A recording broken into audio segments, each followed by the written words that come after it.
जय बोलो देवादिदेव 1008 श्री भगवान महावीर स्वामी की जय जय जय। अहिंसा परमो धर्म की जय जय जय। परम पूज आचार्य गुरुवर श्री विद्यासागर जी महाराज की जय जय जय। परम पूज्य महामनामुनिराज प्रमासागर जी महाराज की।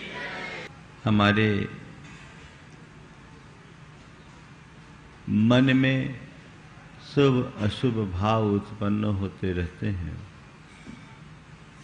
और मन में उत्पन्न होने वाले शुभ अशुभ भावों के निमित्त से शुभ अशुभ कर्म हमारी आत्मा से जुड़ते हैं।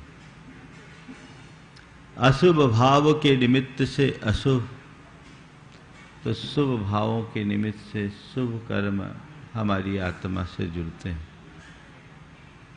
शुभ कर्म में भी कुछ ऐसे कर्मानुष्ठान हैं जिनसे न केवल शुभ कर्मों का आगमन होता है, अपितु हमारी चेतना में जमे हुए अशुभ कर्मों का विनाश भी होता है।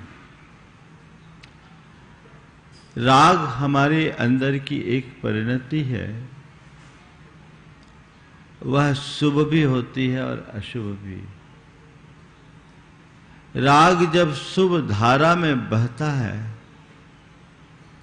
तो वह हमारी चेतना का परिष्कार करता है, और राग की धारा जब अशुभ हो जाती है तो वह हमारी चेतना को कलंकित कर देता है। विगत दिनों से इसी आशय की बात आप सबके मध्य चल रही है। प्रशस्त राग की चर्चा करते हुए कहा गया था कि पुण्य के आश्रव के कारणों में रागो जस्य प्रशस्थो अनुकंपा संसिदो या परिणामो चित्ते नथि कलुषम पुण्यम जीवस्य आसवदी। प्रशस्त राग, दया और अनुकंपा से युक्त परिणाम और कालुष्य रहित चित्त, ये सब के सब पुण्य का आश्रय करते हैं। हमने विगत दिनों में प्रशस्त राग की विस्तार से चर्चा की और कल अनुकंपा के संदर्भ में भी काफी विस्तृत चर्चा हुई। आज तीसरे चरण की बात है। कलुषम नत्थि चित्ते नत्थि कलुषम। चित्त में कलुषता न होना अर्थात निष्कलुष चित्त रहना। चित्त प्रसादो, चित्त में प्रसाद होना, विशुद्धि होना, निर्मलता होना, पवित्रता होना, ये हमारा धर्म है। और चित्त में कलुषता आना हमारा अधर्म है। चित्त के प्रसाद और निर्मलता से मन में प्रसन्नता आती है, शांति और निराकुलता का अनुभव होता है। तो चित्त की कलुषता से हमारे मन में अशांति और उद्वेग उत्पन्न होता है, हमारे अंदर की सहजता खंडित हो जाती है। अब सवाल है कि ये चित्त का प्रसाद खंडित कौन करता है? उस कलुषता से अपने आप को हमें बचाना है तो पहले जानना है कि वो कलुषता है क्या, आती कैसे। तो आचार्य कुंदकुंद ने उस संदर्भ में हमारा बड़ा स्पष्ट मार्गदर्शन किया है और वे कहते हैं, क्रोधो यजदा मानो माया लोहो य चित्त मासिज चित्तस गुण दिखोहम कलुषत्तम बुधा विंती। क्रोध, मान, माया अथवा लोभ,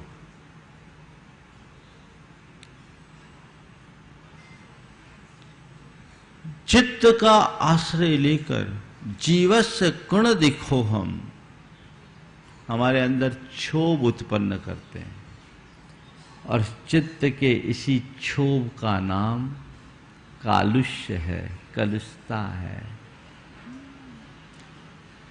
हम विशुद्धि की बात करते हैं और हम संक्लेश की भी बात करते हैं। चित्त के प्रसाद का नाम विशुद्धि है, तो चित्त के क्षोभ का नाम कलुषता है, संक्लेश है। चित्त में क्षोभ कब आता है? दूध में उफान कब आता है? हाँ, जब आंच तेज होती है ना? तो जब आंच तेज होती है दूध में उफान आता है। ऐसे ही जब हमारे चित्त में क्रोध, मान, माया और लोभ की आंच बढ़ जाती है, चित्त में उफान आ जाता है। कलुषता क्या है? क्रोध, मान, माया, लोभोदये सति चित्तस्य क्षोभो कालुष्यम। क्रोध, मान, माया, लोभ की तीव्रता में चित्त का जो क्षोभ है उसका नाम कालुष्य है। ऐसा कोई समय नहीं जब क्रोध, मान, माया या लोभ में किसी एक का उदय न हो। अभी भी है महाराज, अभी कहां कषाय? हम तो बड़ी क्षमता से आपकी बात को सुन रहे हैं। नहीं, कषाय तो अभी भी है, राग मात्र का नाम कषाय। क्रोध, लोभ, मान, क्रोध, मान, माया, लोभ, ये तो हमारे स्वभाव जैसे बन गए हैं। स्वभाव है नहीं, जीवन का अंग बन गए और ये चलेगा, चलता है। पर संत कहते हैं जब वेग आता है तो गड़बड़ है। क्रोध, मान, माया, लोभ का उदय होना और क्रोध, मान, माया, लोभ का वेग आना, क्रोध का होना और क्रोध का वेग होना, इसमें बड़ा अंतर है। मान होना और मान में अंधा बन जाना, माया होना और माया में रच पच जाना, लोभ होना और लोभ में सुध बुध खो देना, अंतर है। सवाल है इस क्षोभ से बचे कैसे, है ना? कषायों पर नियंत्रण धर्म की पहली प्राथमिकता है। जिसके चित्त में क्षोभ है वो धर्मी नहीं हो सकता। मंद कषाय परिणाम से ही धर्म पनपता है। कषाय की तीव्रता से नहीं, कषाय की मंदता होनी चाहिए। और ये हमारा पुरुषार्थ है। मैं कितना त्याग तप करता हूं, मुझे कितना ज्ञान है, मैं कितना व्रत उपवास करता हूं, मैं कितना पूजा पाठ करता हूं, मैं कितना दान पुण्य करता हूं, ये एक तरफ, मैं कितना शांत और सहज रहता हूं, ये एक तरफ। मैं बाकी बातों के प्रति जितना जागरूक और सचेष्ट हूं, अपने आप को सहज और शांत बनाए रखने के लिए भी मेरी कोई चेष्टा है? असल धर्म क्या है? कोरी क्रियाओं में उलझ करके रह जाना या जीवन को सहज शांत बना करके जीना? कौन सा असल धर्म है? अपने मन से पूछो मेरी तैयारी किसकी है? सहजता और शांति है तो निराकुलता और उससे पुण्य का आश्रव है। और अगर चित्त में क्षोभ है तो आकुलता है और पाप का बंध है। आगे आपसे बताऊंगा पाप के आश्रव के कारण बताते हुए। तो हमें पहले स्तर पर यह सोचना चाहिए और यह सुनिश्चित करना चाहिए कि मेरी मन स्थिति क्या है। क्रिया का धर्म करना बड़ा सरल है, भावों में धर्म लाना बहुत कठिन है। और असल धर्म वही है। अगर हमने वो नहीं किया तो कुछ नहीं है। धम्मो शुद्धस्य चेट्ठई। धर्म का वास तो केवल पवित्र हृदय में होता है, क्योंकि मन की मलिनता धर्म की तेजस्विता को नष्ट कर डालती है। मन को मलिन होने से बचाए, ये मेरा पुरुषार्थ होना चाहिए। हम लोग धर्म करते, धर्म का मूल प्रयोजन क्या है? रागत देश निर्वृत्त चरणम प्रतिपद्यते साधु। अपने अंदर के विकारों का नियंत्रण ही हमारा धर्म है। ये हमें सदैव स्मरण में रहना चाहिए और हमारी पूरी कोशिश उन्हीं विकारों के शोधन की होनी चाहिए।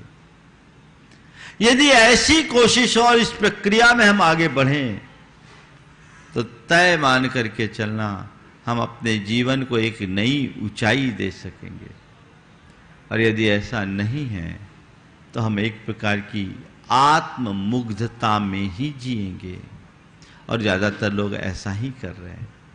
बाहर की क्रियाओं में ही संतुष्ट रहने वाले लोग घोर आत्ममुग्धता में जी रहे हैं। उन्हें ऐसा लगता है कि जैसे वे धर्म कर रहे हैं, पर सच्चे अर्थों में वहां धर्म नहीं, केवल धर्म का भ्रम होता है। सही धर्म, आज कुछ सूत्र आपको दे रहा हूं। अपने मन के क्षोभ को शांत करने के लिए करना चाहते हैं? हाँ? मन के क्षोभ को शांत करना चाहते हैं? करना चाहते हैं? 4 बातें जिनसे क्षोभ होता है, क्रोध से, मान से, माया से, लोभ से। 4 बातें आपको अपनाने के लिए कह रहा हूं, जिससे आपके मन का क्षोभ शांत हो। सबसे पहली बात, सदैव सकारात्मक रहें। क्या रहें? बस अपने मन में एक बात बिठा दे, मुझे सकारात्मक रहना है। हर घटना को, हर प्रसंग को, हर परिस्थिति को हम केवल सकारात्मक रूप से देखने की कोशिश करें।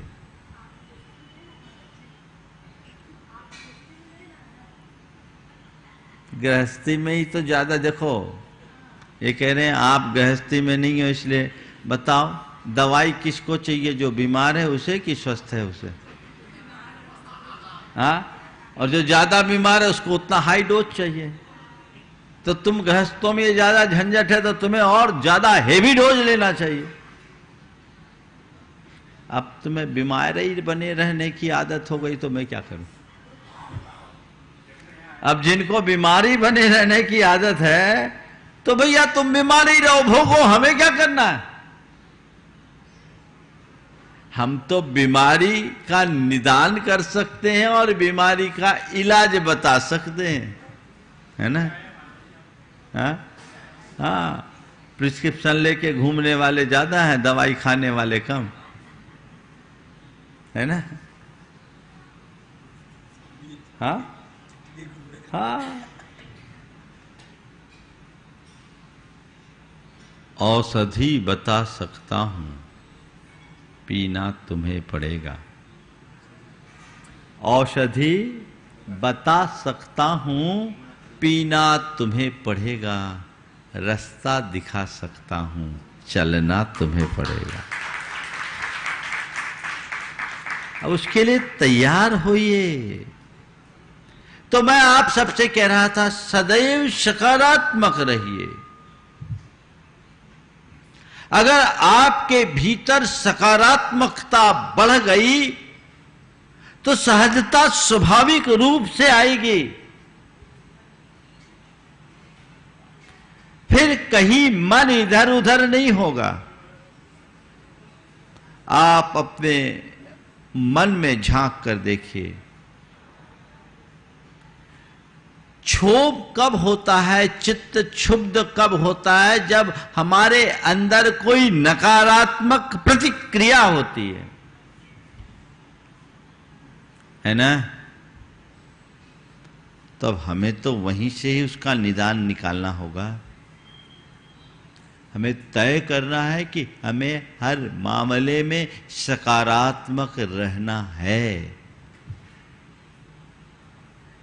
बस एक ही बात को अपने मानस में अंकित कीजिए कि मुझे सकारात्मक रहना है, मुझे सकारात्मक रहना है, मुझे सकारात्मक रहना है, मुझे सकारात्मक रहना है।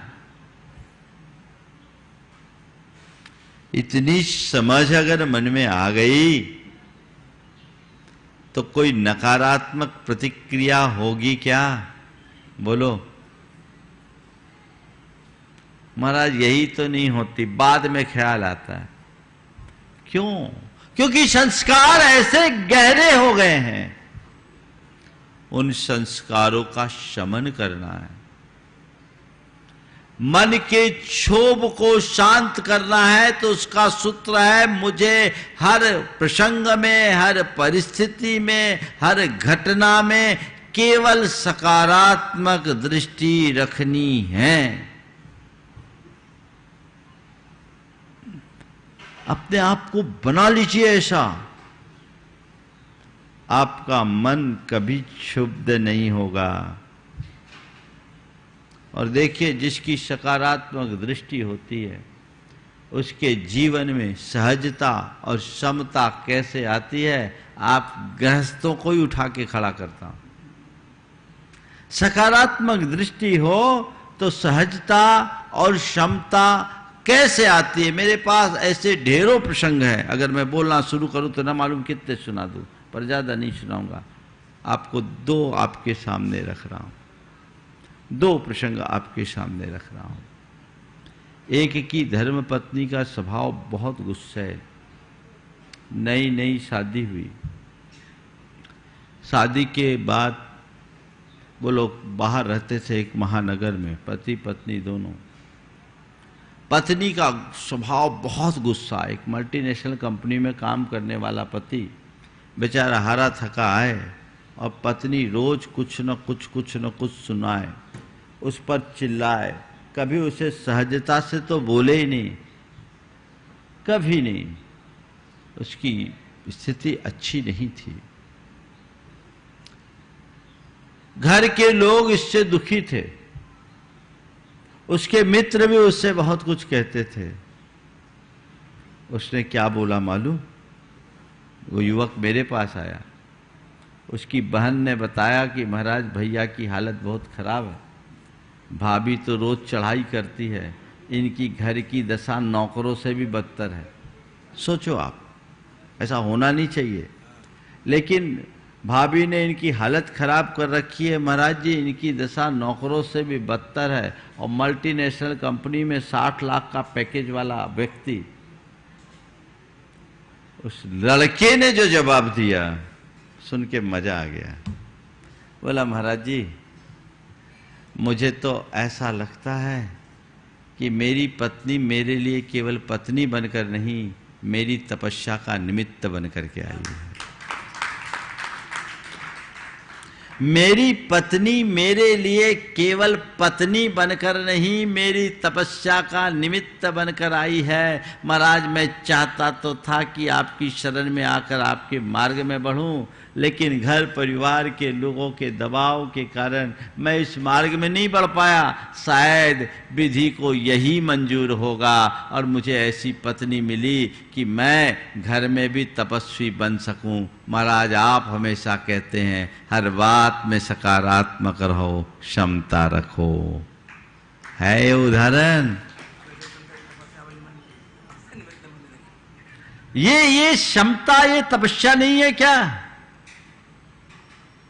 यदि सोच सकारात्मक हो तो हर समस्या तपस्या बन जाती है, और सोच नकारात्मक हो तो तपस्या भी समस्या दिखती है। ये गृहस्थी के बीच का एक युवा का उदाहरण।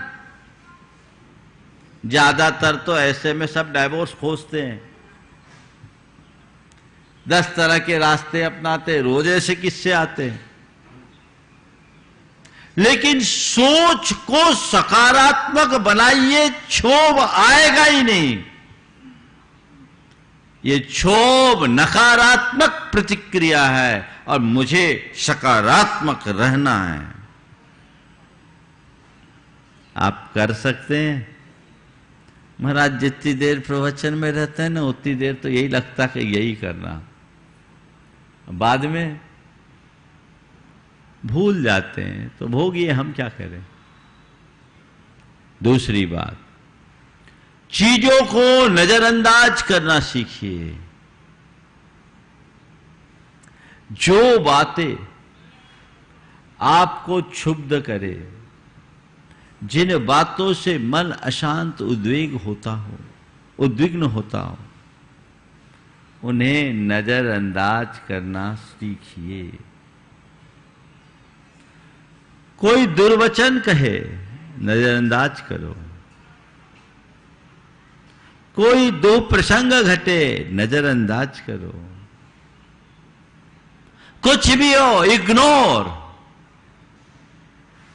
सुन करके अनसुना करना सीखिए। कर सकते हैं आप? कर सकते हैं कि नहीं कर सकते हैं? हाँ, करते हो? जितना करते हो उतना आनंद भी है। एक बार मैंने कहा कर सकते हो कि नहीं कर सकते? बोले महाराज हम तो नहीं कर सकते। हमने कहा कर नहीं कर सकते ऐसा नहीं, तुम करते हो। मैं उसको जानता था। तुम कह रहे हो हम तो नहीं कर सकते। मैंने कहा तुम नहीं कर सकते की बात मत करो, तुम तो करते हो। बोले महाराज कैसे? हम बोले दुकान तुम्हारी काय की? बोले साड़ी की। साड़ियों की दुकान है। हमने कहा ये बताओ तुम्हारे दुकान में जो ग्राहक आते हैं, महिलाएं आती हैं, दिमाग भी खाती होगी? बोले भाई ढेर सारा। बोले और क्या अनुभव है? बोले महाराज जी कई कई बार तो ऊपर से सुना भी देती है, घंटों 50 साड़ियाँ दिखाते हैं, एक भी पसंद नहीं करती, और ऊपर से सुना देती तुम्हारे दुकान में तो कुछ है ही भी नहीं। हम बोले क्या करते हो तुम? गुस्सा करते हो? बोले महाराज जी ग्राहक के सामने गुस्सा करेंगे तो खाएंगे क्या? इग्नोर करना पड़ता है। हमने कहा अभी तो तुम कह रहे थे कि इग्नोर नहीं कर सकते, अब समझ में आ गया ना इग्नोर करते हो। मतलब जहां मनुष्य को हित दिखता है वहां चीजें अपने आप नजरअंदाज हो जाती है। जो व्यवहार तुम ग्राहक के साथ कर सकते हो, क्या अपनी घरवाली के साथ नहीं कर सकते? घर परिवार में आप नहीं कर सकते। बाकी सबकी बातें झेल लोगे, लेकिन यहां क्या हो जाता है? मजा देखना है तो कभी किसी कॉल सेंटर में काम वाले का देखो, उसको न जाने कितने लोगों की झाड़ झेलनी पड़ती है, सुबह से शाम तक बेचारों का यही हाल। ना कई तरह के लोग होते, गाली गलौच भी कर लेते जो कि नहीं करना चाहिए, लेकिन हाँ सर, हाँ सर, हाँ सर, जी सर, हम ध्यान रखेंगे। कितनी मधुरता से बोलते हैं, हाँ? कितनी मधुरता से। उस व्यक्ति को कोई गुस्सा, कोई क्षोभ। ये बात अलग है घर में आकर के सबसे पहले सारी भड़ास वही निकालता हो। आखिर ऐसा क्यों? इसका तात्पर्य केवल ये है कि यदि व्यक्ति थोड़ा जागरूक रहे और अपनी समझ साफ रखे तो वो सब कुछ कर सकता है। जहां आप इग्नोर करना चाहते हैं वहां चीजें इग्नोर हो जाती है, और जहां आप इग्नोर नहीं करते, नहीं चाहते, वहां इग्नोर नहीं होता। सड़क चलो, कोई पागल तुम्हें गाली दे तो तुम क्या करते हो? बदले में गाली देते हो, उससे उलझते हो, क्या करते हो? हाँ, क्या करते हो? इग्नोर करते। क्यों? वो पागल है। तो जो सड़क चलते किसी को गाली दे रहा है वो पागल है, आप उसको इग्नोर कर देते हैं। जो व्यक्ति अवांछित शब्दों का प्रयोग कर रहा है, क्या वो समझदार है? बोलो, वो समझदार है? अवांछित, अनुचित शब्दों का प्रयोग करने वाला, अभद्र शब्दों का प्रयोग करने वाला क्या समझदार है? उसे क्या कहेंगे? हाँ? तो उस पागल की बात को इग्नोर क्यों नहीं करते? उस पागल के साथ तुम पागल क्यों बन जाते हो? ये बताओ। कोई पागल किसी को गाली दे और उस बदले में वो भी उस पागल को गाली देने लगे, तो बताओ दोनों में कोई अंतर है क्या? दो ही को पागल कहेंगे? लगता है। यही तो कह रहा हूं, इस पागलपन को पहचानो। पागल के पीछे भागने वाला भी पागल है। इतनी बात अपने मानस में बिठा लो, चीजें अपने आप इग्नोर होने लगेगी। ठीक? सुन के अनसुना, सुनो ही नहीं। एक बार एक बहन जी ने आकर के कहा शंका समाधान में, महाराज जी वे रोज दफ्तर से आते हैं, 2-4 बात सुना देते हैं, और अब तक तो मैं भी सहती रही, लेकिन अब मैं भी सुना देती हूं, कब तक सहन करूंगी? क्या मेरा ऐसा करना ठीक है? मैंने कहा ये बताओ, जब आप चुपचाप सुन लेती थी तब में, और अब जब जवाब देने लगी तब में क्या अंतर है? बोले महाराज जी पहले मैं सुन लेती थी तो सुबह तक मामला अपने आप ठंडा हो जाता था, वो अपने काम में लग जाते थे, हम अपने काम में लग जाते थे, सब कुछ सामान होता था। हमने कहा जब से जवाब देने लगी तो बोले अब क्या है, रात भर शीत युद्ध चलता है। मतलब क्या हुआ? सुनकर नजरअंदाज कर देने में या सुनकर चुपचाप सह लेने में शांति है, प्रतिक्रिया देने में नहीं। नजरअंदाज कीजिए ना, और प्रतिक्रिया से अपने आप को बचाइए। कदाचित प्रतिक्रिया करनी भी हो तो नकारात्मक प्रतिक्रिया बिल्कुल ना करें।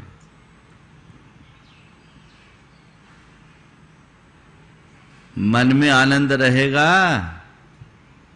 बोलो, असंभव है क्या? इधर से कह रही इतनी सहन शक्ति नहीं है।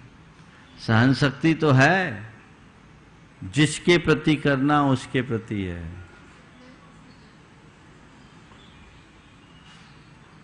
जहां करना चाहिए वहां नहीं है, है ना? आप वही अपनी सोच को बदलिए।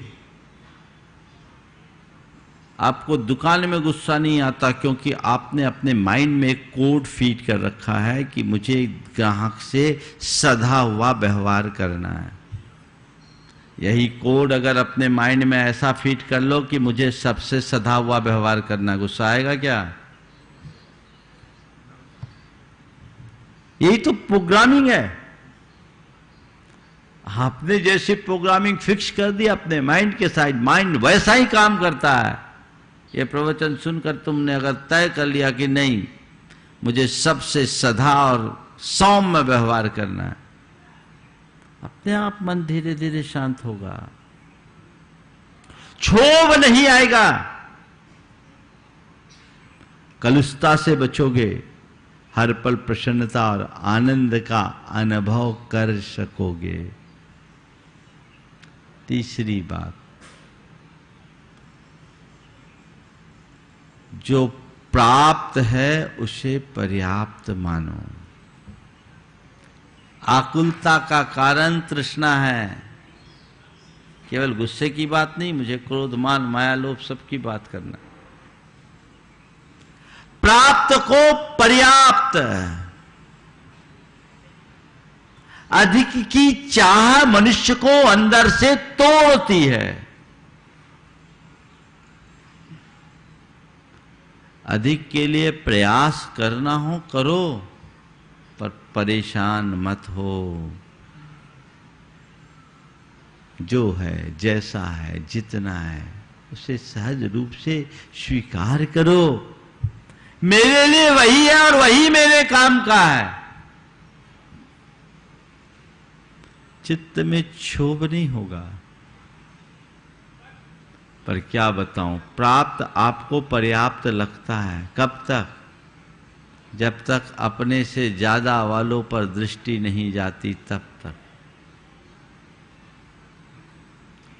जब तक तुम अपने पास उपलब्ध चीजों को देखते हो, तुम्हें लगता है मेरे पास बहुत है। लेकिन जब दूसरों की तरफ दृष्टि चले जाती है तो लगता है मेरे पास कुछ नहीं है ना। सोच बदलिए। ये तृष्णा, ये लालसा तुम्हें न जाने कहां ले जाएगी, बेचैन कराएगी, व्याकुल बनाएगी। तो जो है, जैसा है, जितना है, उतने में संतोष, चित्त के क्षोभ को शांत करने का अमोघ मंत्र है। संतोष अपने भीतर जगाएं। मुझे संतुष्ट रह करके जीना, हर हाल में मस्त और संतुष्ट रहना है। कभी आकुलता नहीं होगी, कभी व्याकुलता नहीं होगी। मेरे सामने अभी 2 उदाहरण सामने आ रहे हैं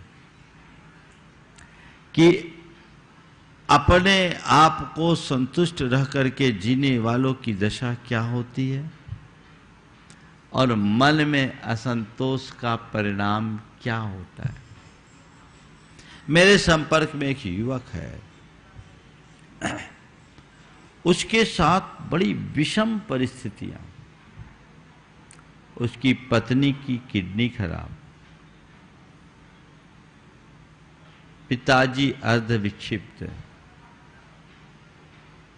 एक भाई की भी अर्ध विक्षिप्त जैसी दशा और विकलांग, और मां को कैंसर। घर में उसके और उसके 2 बच्चों के अलावा सब के सब बीमार। पर वो व्यक्ति बड़ा सहज रहता, सहज। मुझे उसके बारे में कभी पता ही नहीं लग पाया कि इसके घर की स्थिति ये है। टाइम टू टाइम आना, सेवा का लाभ लेना और चले जाना। संयोग था, एक दिन जब मैं उसके कॉलोनी में गया, उसके घर आहार हुआ, घर में आहार हुआ। उसने अपने मित्रों को बुला करके चौका लगाया। आहार के बाद भेद खुला कि उसके घर की स्थिति ये है। मैंने उससे पूछा, भाई तुम्हारे सामने तो बड़ी विषम स्थिति दिख रही है, तुम इसमें कैसे अपने आप को एडजस्ट करते हो? बोले, महाराज जी, आप लोगों से एक ही बात सीखा है, हर हाल में संतुष्ट और प्रसन्न होकर के जीना है। मुझे दिखता है कि मेरे साथ ये स्थिति है, इलाज हम करा रहे हैं, पर महाराज आप ही कहते हो कर्मोदय का सामना करो। महाराज जी, मुझे इस बात का कष्ट नहीं है कि घर की स्थिति ऐसी है, मुझे इस बात का सुकून है कि कम से कम मैं इतना समर्थ हूँ कि उनकी सेवा कर सकूँ, उनकी चिकित्सा करा सकूँ। सोच, ऐसी विषम स्थिति में भी जो प्रसन्नता को टिकाए हुए है। मैंने उससे पूछा, ऐसा कैसे कर लेते हो? बोला, मैं सुबह उठता हूं, आपके बताए अनुसार मन को प्रसन्नता से भरता हूँ और अपने मन से कह देता हूँ। मैं घंटे भर से देख रहा हूँ, पूरा होटल हाउसफुल है और घंटे भर में 50 ग्राहक लौट गए, फिर भी तुम कह रहे हो मंदी का दौर आ गया। मैं देख रहा हूँ पूरा होटल हाउसफुल है और घंटे भर में 50 ग्राहक लौट गए, फिर भी तुम कह रहे हो कि मंदी का दौर आ गया। उसने कहा इसीलिए तो कह रहा हूँ क्योंकि कल तक 100 लौटते थे, आज 50 ही लौटे। कल तक 100 लौटते थे, आज 50 ही लौटे। ऐसे को कौन सुखी कर पाएगा? संतोष आए, प्राप्त को पर्याप्त मानो, अपनी स्थिति में संतुष्ट रहने की कला सीखिए। आपके मन का क्षोभ अपने आप शांत होगा। और चौथी बात जो अपने मन को शांत करने के लिए चाहिए वह है विधि के विधान पर विश्वास। विधि के विधान पर विश्वास। ठीक है, कर्म का उदय संयोग है, यह विधि का विधान है। लाभ है तो, हानि है तो, संयोग है तो, वियोग है तो, मान है तो, अपमान है तो, जय है तो, पराजय है तो। विधि के विधान पर विश्वास रखने वाले का हौसला बड़ा मजबूत होता है। ऐसा नहीं कि वो प्रयास नहीं करता, पुरुषार्थ नहीं करता, वो पुरुषार्थ पूरा करता है, पर परिणामों को लेकर रंच मात्र व्याकुल नहीं होता। कर्म का उदय है, ठीक है, जो सामने है उसका सामना मुझे करना है, करेंगे। देखिए, घर परिवार में कई तरह की घटनाएं घटती है। मेरे संपर्क में एक डॉक्टर साहब हैं, उनने अपने बेटे की शादी की। बेटा भी डॉक्टर था, बहुत बड़ा डॉक्टर था, और जैसा कि आजकल होने लगा है, शादी के 3 महीने बाद उनकी बहू ने उस परिवार पर केस कर दिया। डॉक्टर साहब पर, उनकी धर्मपत्नी पर, बेटे पर, डॉक्टर की बहन पर और डॉक्टर साहब की एक व्रती माँ थी उस पर भी डॉरी और डोमेस्टिक वायलेंस का केस, जबकि उनकी तरफ से ये सब कुछ भी नहीं था।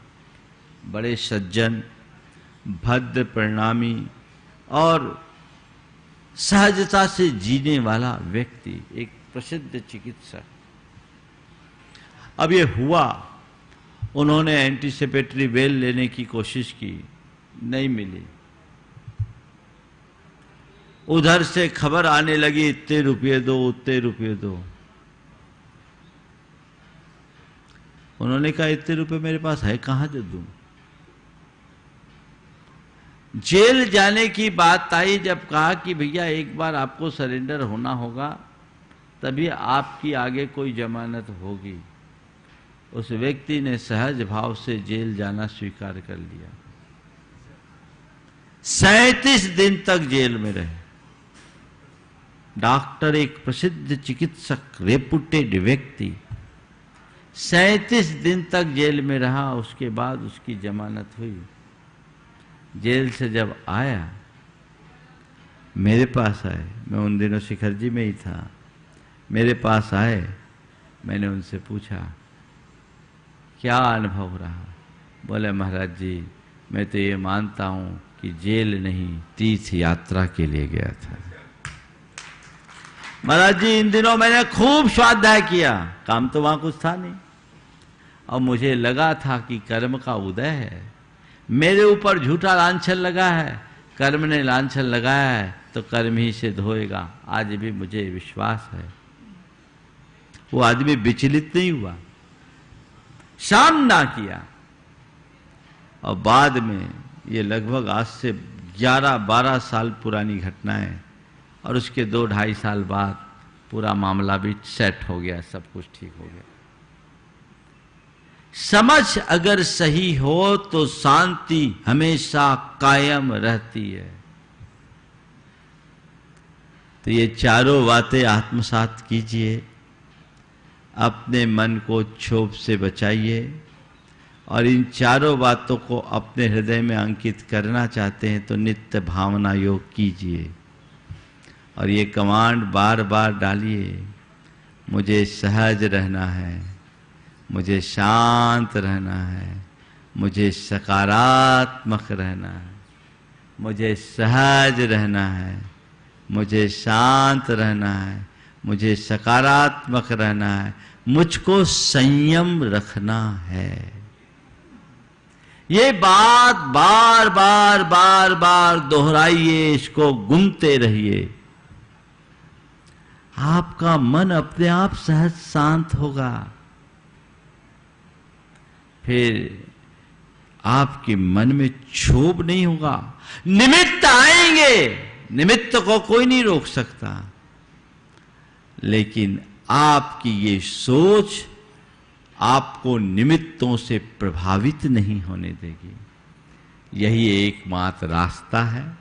इस रास्ते को अंगीकार करके जीवन का पथ प्रशस्त करे इस स्वभाव के साथ।